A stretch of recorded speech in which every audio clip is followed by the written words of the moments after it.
ಮೊದಲ ಹಂತದ ಮತದಾನಕ್ಕೆ ದಿನ ಹತ್ತಿರವಾಗ್ತಿದ್ದಂತೆ ಪ್ರಚಾರ ಜೋರಾಗಿದೆ. ಮಂಡ್ಯ ಅಖಾಡಕ್ಕೆ ಧುಮುಕಿದ್ದ ಸಿಎಂ ಡಿಸಿಎಂ ಕುಮಾರಸ್ವಾಮಿ ವಿರುದ್ಧ ಅಬ್ಬರಿಸಿದ್ರು.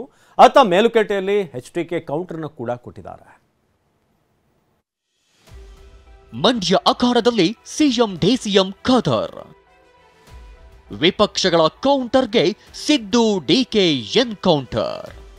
ಲೋಕಸಭಾ ಚುನಾವಣಾ ಕಣ ರಂಗೇರಿದೆ. ರಾಜಕೀಯ ಪಕ್ಷಗಳ ಪ್ರಚಾರದ ಭರಾಟೆ ಜೋರಾಗಿ ನಡೆಯುತ್ತಿದೆ. ಸಕ್ಕರೆ ನಾಡು ಮಂಡ್ಯಕ್ಕೆ ಕೈ ನಾಯಕ ರಾಹುಲ್ ಗಾಂಧಿ, ನಟ ದರ್ಶನ್ ಬಳಿಕ ಈಗ ಜೋಡೆತ್ತಿನ ಎಂಟ್ರಿ ಆಗಿದೆ. ಕೆಆರ್ ಪೇಟೆ, ಕೆಆರ್ ನಗರ, ನಾಗಮಂಗಲದಲ್ಲಿ ಸಿಎಂ ಡಿಸಿಎಂ ಮತ ಭೇಟಿ ನಡೆಸಿದ್ರು. ಕಾಂಗ್ರೆಸ್ ಅಭ್ಯರ್ಥಿ ಸ್ಟಾರ್ ಚಂದ್ರು ಪರ ಕ್ಯಾಂಪೇನ್ ಮಾಡಿದ್ರು. ಇದೇ ವೇಳೆ ಸಿಎಂ ಹಾಗೂ ಡಿಸಿಎಂ ವಾಗ್ಬಾಣಗಳನ್ನೇ ಬಿಟ್ರು. ಅಧಿಕಾರ ಇದ್ದಾಗ ಏನು ನಿನ್ ಕೈಯಲ್ಲಿ ಹರಿಯಕ್ಕಾಗದೆ, ಈಗೇನು ನಾನು ಹರಿತೀನಿ ಅಂದ್ರೆ ಏನ್ ಹರಿಯೋದು ನೀನು?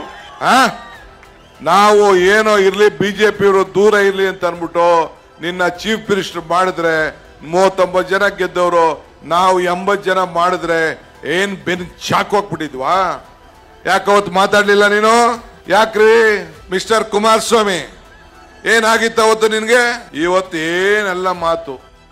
ಇನ್ನು ಕಾಂಗ್ರೆಸ್ಗೆ ಕೌಂಟರ್ ಆಗಿ ಮೇಲುಕೋಟೆಯಲ್ಲಿ ದಳಪತಿಗಳು ಬೃಹತ್ ರ್ಯಾಲಿ ನಡೆಸಿದ್ರು. ಮೇಲುಕೋಟೆಯಲ್ಲಿ ಮೈತ್ರಿ ಅಭ್ಯರ್ಥಿ ಎಚ್ಡಿ ಕುಮಾರಸ್ವಾಮಿ ನೇತೃತ್ವದಲ್ಲಿ ರ್ಯಾಲಿ ನಡೆಯಿತು.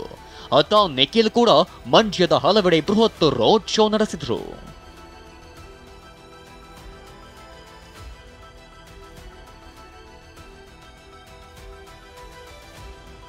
ಇನ್ನು ಇತ್ತ ಬೆಂಗಳೂರು ಸೆಂಟ್ರಲ್ ಲೋಕಸಭಾ ಕ್ಷೇತ್ರದಲ್ಲಿ ಕಾಂಗ್ರೆಸ್ ಅಭ್ಯರ್ಥಿ ಮನ್ಸೂರ್ ಅಲಿ ಖಾನ್ ಪರ తెలంగాణ సీఎం రేవంత్ రెడ్డి అబ్బರದ ప్రచార ಮಾಡಿದ್ರು.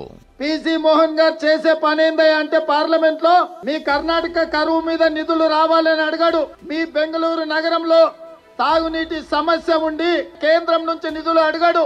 మీ కావేరీ జలాల వివాద పరిష్కారం కోసం మాట్లాడాడు.